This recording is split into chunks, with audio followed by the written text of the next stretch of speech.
Almost there.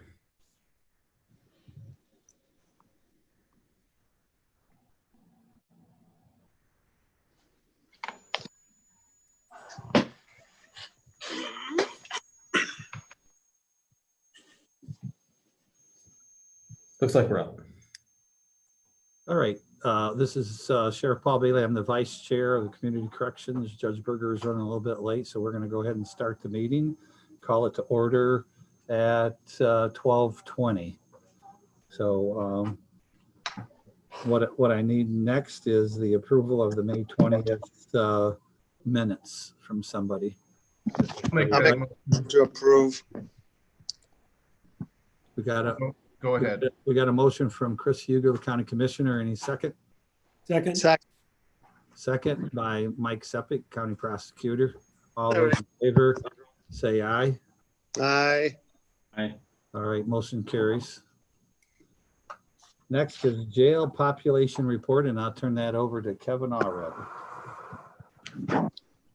The jail count for today, the total inmates is 197. The classified count is 175. We have a total of 86 people on the tether program right now, and a total of 31 female inmates.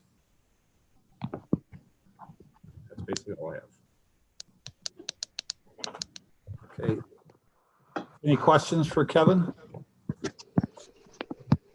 All right, pretrial supervision. Now, Don, you're up.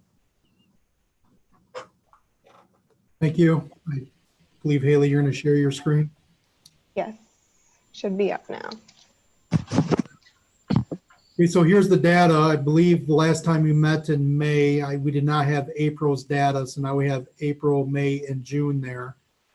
So what's been interesting is the number of, couple things have been interesting actually. So number of enrollments are way down, and some of this is COVID-19. There hasn't been that many people put in jail.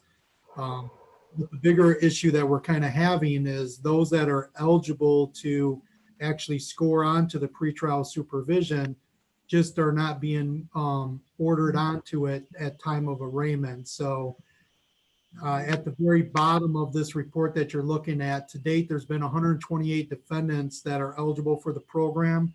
Only 33 have been enrolled, so that's about a total of 25%. So the 75% that is out there that didn't get enrolled were either remanded in jail custody because they're just too dangerous to be released. Their bonds, they just can't make bond, or whatever the case may be. And or the judges at time of arraignment are not placing them into the pretrial supervision. So we have made steps here over the past few weeks, particularly last week, where we're kind of trying to put things in place to hopefully flag those cases a little better. So the judges will have a better idea of when they see them at arraignment to hopefully put them into our program. So outside of that, there's not much more I feel that we can do pretrial wise until we get everybody, putting them into the pretrial supervision program so we can increase our numbers. Don, I'm going to jump in here. Is that all right, Haley? You good with that? Yeah. Okay. So I guess one thing that I wanted to call out for those that aren't aware is our arraignments are very limited at this time also, as we're letting limited folks in to the building. At arraignment time, there is a vast majority, I would probably say 95%. I really don't have an exact percent, but a huge amount of folks that don't have an attorney, that's where they're either appointed one or not, is at arraignment. So trying to facilitate anything via Zoom has really not been operable for us to sort of call Amy on the street and say, hey, do you want to Zoom for your arraignment? Only those that have a private attorney are being arraigned right now for the most part. There's been a few that have came in for special circumstances, and we had originally planned to have a big sort of week of arraigning a lot of individuals. And by that, I mean probably about 250 to 300 individuals when we were able to go to phase 3. I think we'll be talking about that later, but as a court, we are not able to go to phase 3 at this point, and we got to have some further discussion on how we're going to handle arraignments, if at all differently, because unfortunately we again are going to have to push out having these individuals that do not have an attorney, that we don't feel like we have a Zoom option given the limited information we have for the folks to be able to move forward. So I guess I just wanted it, when we talk about arraignments, it's just minimal arraignments are happening. If you're not incarcerated or you don't have a private attorney, our arraignment level is very, very low due to the phase we're in about allowing public into the building. Good. Hey, since we have the public listening to us, can you identify yourself and your title so they know who you are? Oh, sure. This is Amy Flaga, and I am the Civil and Criminal Division Administrator here at Berrien County. Thank you. Does anybody have any more on that topic? I guess I do have a question. Is there something, and I'm Paul Jancha Jr., Chief Public Defender, is there some sort of buzzword or something that would that our attorneys at the arraignments could put on the record and request that folks be placed into this program? Is there something you need from us to help increase enrollment? Paul, thank you for that. You know, I am open to suggestions for sure. So like I've said, we've tried to implement something for about a week and a half, and we've gotten right now pretty good success. The numbers should be definitely up for the July data, but I think maybe, yeah, I would be open to seeing what you did ahead of time as far as those risk assessment reports. I believe you get those as well. So we can have a conversation about potentially maybe, you know, putting something in play that may help out during the time of arraignments to advocate for the program, because ultimately the whole goal there is to make sure that, you know, they appear back for court and they're not reoffending. So that's ultimately the goal of pretrial supervision. And if I could piggyback on something that Amy kind of mentioned with arraignments. So our team, the pretrial officers, have looked at, I believe as the date of 6/25, there's about 475 arraignments that need to happen. And we looked at the data, and about 60 of those, so about, well, what's that percentage?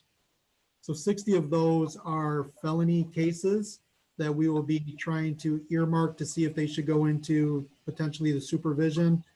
And there's about another 20 that would be high misdemeanors that we're also taking a look at too. So those numbers, as it plays out, when they do finally get arraigned, potentially could be good candidates for the pretrial supervision.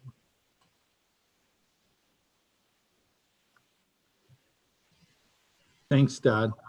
Any other questions to Don? Alrighty, next up is Haley Richards, CCAB Manager. Yeah, so first I just want to give an update on COVID-19 programming delays or updates on that. So first off, for our drug treatment court, our MDOC testing programs, they were suspended as of March 18th due to the mandate that there will be no court-ordered drug testing. And then now, as of June 15th, there was case-by-case testing only.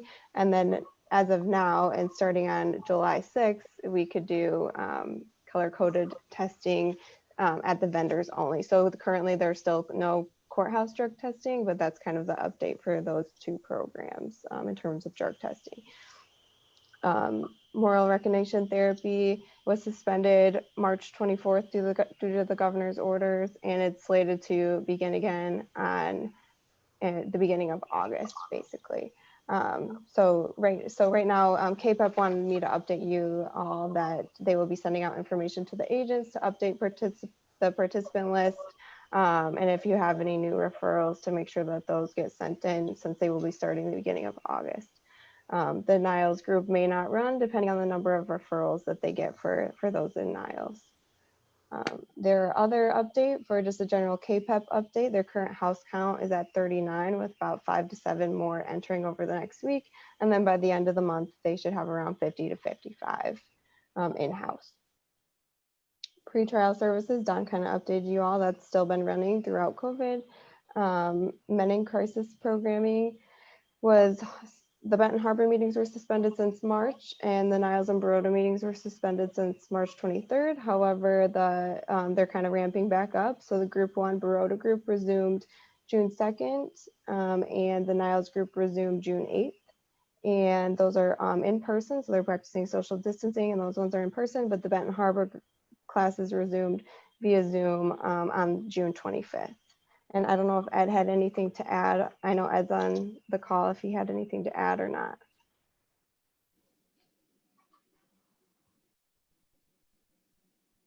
Okay.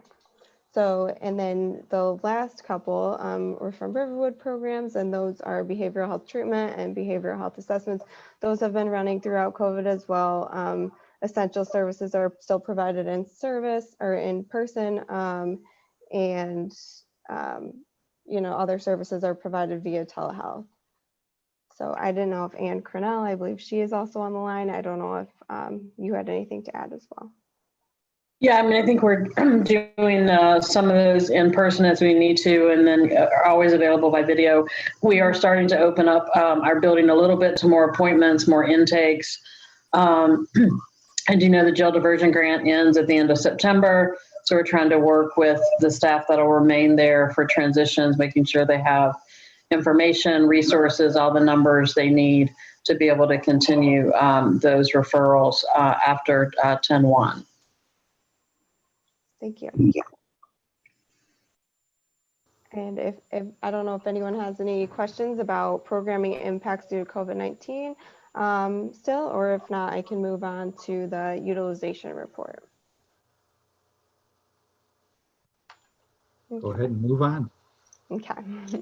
So for the utilization reports, I'll see if I can screen share again here so you can see it.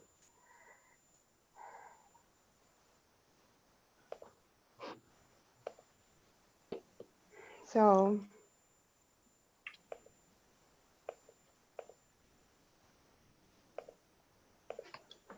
the overall budget utilization for the year is at 30%.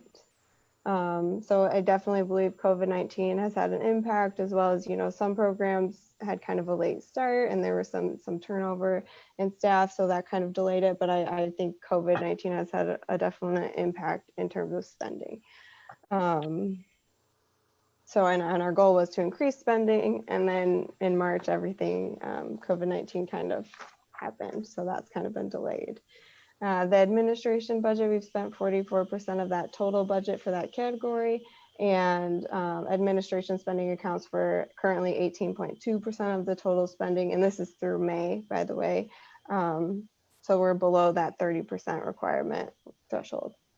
For drug treatment court testing, the program utilization is at 13%, so that's the number of referrals we've had, and 31% of the total drug treatment court budget has been spent. So referrals for drug treatment court are anticipated to begin soon, so that should actually increase soon. It was kind of halted for a while due to a new case manager in that program and then being over program capacity, but that should be ramping up pretty soon here. MDOC testing, we have a lot of referrals for that program, so that's at 70% program utilization and 51% of the spending. Again, I think the funding has kind of not caught up with the referrals due to COVID-19. Combined substance abuse testing, we're at 37% of those two categories combined. Moral recognition therapy, we've kind of struggled to get referrals before COVID-19, but now we're at 20% of the program utilization and 26% of the spending. So hopefully with that program restarting in August, we should be able to get some more referrals for that program. Pretrial, Don kind of updated you. As of the end of May, we were at 10% utilization and 24% of spending. So again, that program had a late start and has been indirectly impacted by COVID-19.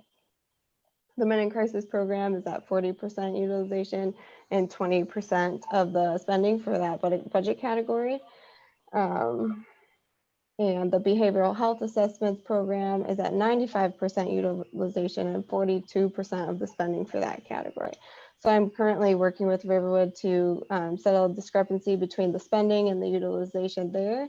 The MDOC hasn't approved our budget adjustment request that we voted on last meeting. So I've followed up with that, and it seems like their process is just a little bit slower just due to everything going on with COVID. Behavioral health treatment, we are still at 0% utilization and 0% spending. I anticipate that that will increase as mental health court referrals increase and as pretrial referrals increase. But again, that one's very difficult to predict because we don't know when that program will need to be utilized based on individual insurance, Medicaid coverage, or their inability to pay, et cetera. Does anyone have any questions on all of that?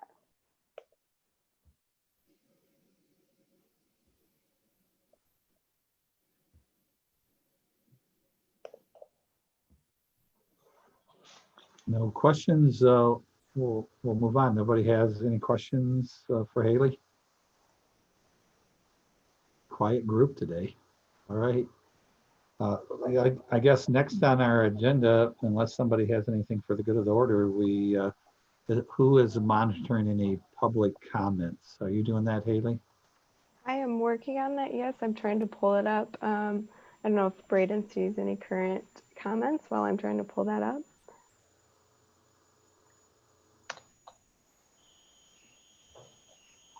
My internet's deciding to be slow.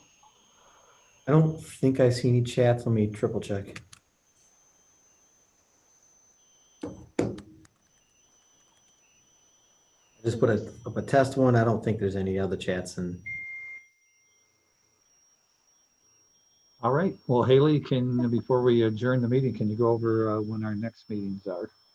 Yeah, so our next meeting will be September 16th. I'll let you know if that's via Zoom or in person. And after that, October 21st is the third week in October. All right. All right. Before I ask for a motion, does anybody else have anything that we need to talk about before we close the meeting? No? All right. Can I have a motion to adjourn the meeting? I'll make the motion. second, All right. The same two people before. Stay safe, everybody. All right. Well, meeting's over. Everybody have a great day. You too. Take care.